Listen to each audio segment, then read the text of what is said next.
Welcome everybody back to Target Forge. Hey, this was another one of those unique video opportunities.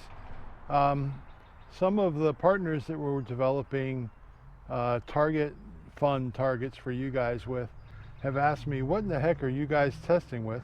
Because sometimes we design something, we put it out in the test range, and we destroy it. We're like, oh, that failed, that's no good. And they're like, how in the world did you wreck that with a damn air gun? The answer is, these aren't the air guns you remember when you were kids. Both of the guns that I use most of my testing are from a company called FX in Sweden, and they're amazing guns. You'll hear a lot of hate on the interwebs. A lot of people feel that us FX guys are just fanboys and we're drinking the Kool-Aid, kind of like Glock guys. I don't know. I think these guns are amazing. They're capable of more accuracy than I ever will be. And for getting just consistent high power and remarkable accuracy, I think they're great platforms.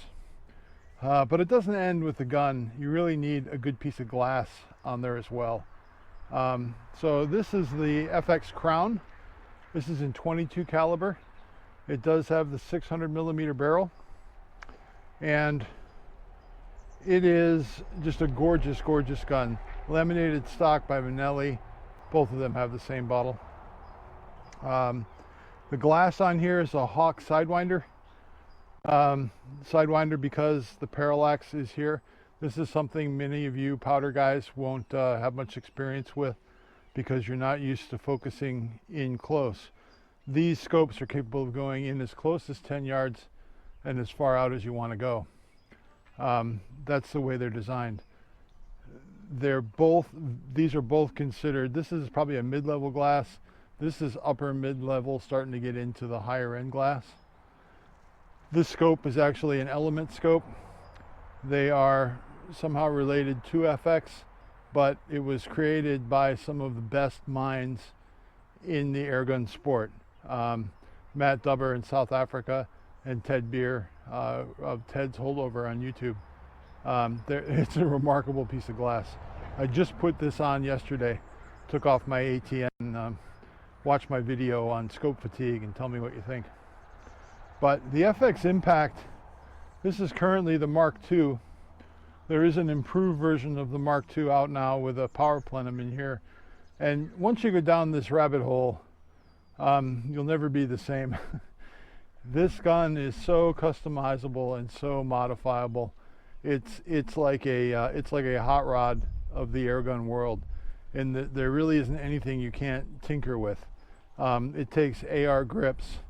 You can get all manner of bipods for it, all manner of contraption for the back of the gun to make it easier to use from the bench. It has an absolutely enormous magazine. This gun is in 30 caliber. And if you notice, it's actually shorter than this gun with a 600 millimeter barrel. This one has a 700 millimeter barrel, and that's because it's a bullpup.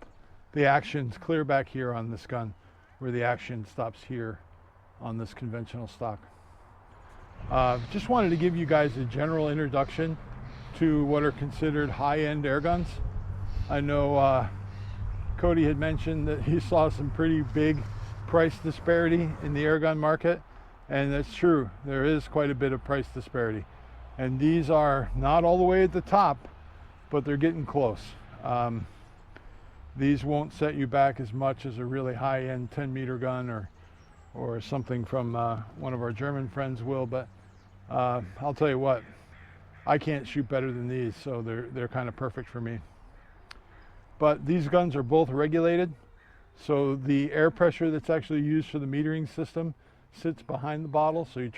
And there is a regulated air reserve so that each time the valve actuates, it's actuating on the same pressure of air. So you get very, very consistent, statistically significant, stable shot velocity time after time. That's what makes them so good. I think this gun has won a gazillion titles since it came out in all manner of airgun contests. There are still some really good guns from England, from other countries. I'm not knocking them at all. I just happen to fall in love with these and their design ethos as well. But anyway, these are the guns that I'm using to wreck the stuff that we designed together. And if you notice, both of these guns have moderators on them. This is an aftermarket. It's actually an FX add-on moderator made by Donnie FL. And this gun actually is unique in that this slides out, gives you a little more suppression, and all the baffles are inside this shroud. You could still put another screw-on moderator on there if you really wanted to, but they're both very quiet. You say, well, it's an air gun, why do you need to be quiet? Well, there's a lot of power here. This gun's a 30 caliber. It's getting close with slugs to the 100 foot-pound range. This gun consistently is shooting in the 50 to 60 foot-pound range. They're pretty stout, and there's a lot of energy coming out of that muzzle when you let the demon out. And they're a heck of a lot of fun to shoot, and they're definitely cheaper than their powder burning cousins in terms of care and feeding costs go. Also, the other thing I want to mention, the workmanship on the actions and the triggers of these two guns is just amazing. If you really appreciate a really, really good trigger, you won't go wrong with either one of these, in my opinion. I think they're both fantastic. I don't know that I could ever buy another piece of glass that wasn't an Element Titan, at least. This thing is just, it's incredible. The turrets, the mechanism inside, the glass quality, it is quite remarkable. Designed by air gunners, designed for air gunners. This will be just as happy on a high-end powder burner rifle too. Put it on your 308, your 30-06, it doesn't care. It will handle it, no problem. The Hawk Sidewinder, also another quality piece of glass. I can't knock it. But if you want a really good trigger and silky smooth action, either one of these guns are a great choice. Now they're a little spendy, but you know, you buy once, cry once, is the motto in the airgun world. Can you get by with less? Sure you can. I tried that route.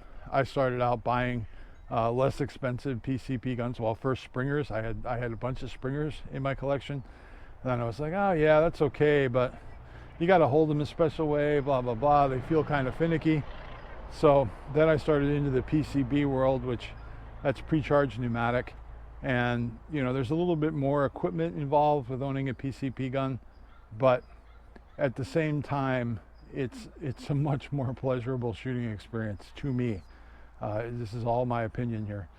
And once I discovered what was available in the higher end PCP market, I sold all my other PCPs. I never wanted to shoot them. When I had this in the stable, you know, it's like you buy that exotic sports car and you don't really want to drive the truck anymore. It doesn't give you the same thrill. Truck's still good. Truck will still go and get hay and still go and get feed for the animals and do all the things the truck will do, building materials at Home Depot, all that stuff, but it's not the same experience. So these guys are kind of like sports cars of the airgun world. To me, sports cars of the gun world in general. They are quite capable hunters. This gun I actually built originally for coyotes. It's quite capable of dispatching a coyote with extreme prejudice. This one will handle ground chucks, you know, woodchucks, ground squirrels, rabbits, skunk, raccoon, anything you'd probably take with a 22, you can easily take with this. It's remarkably capable, and they're both long range capable too.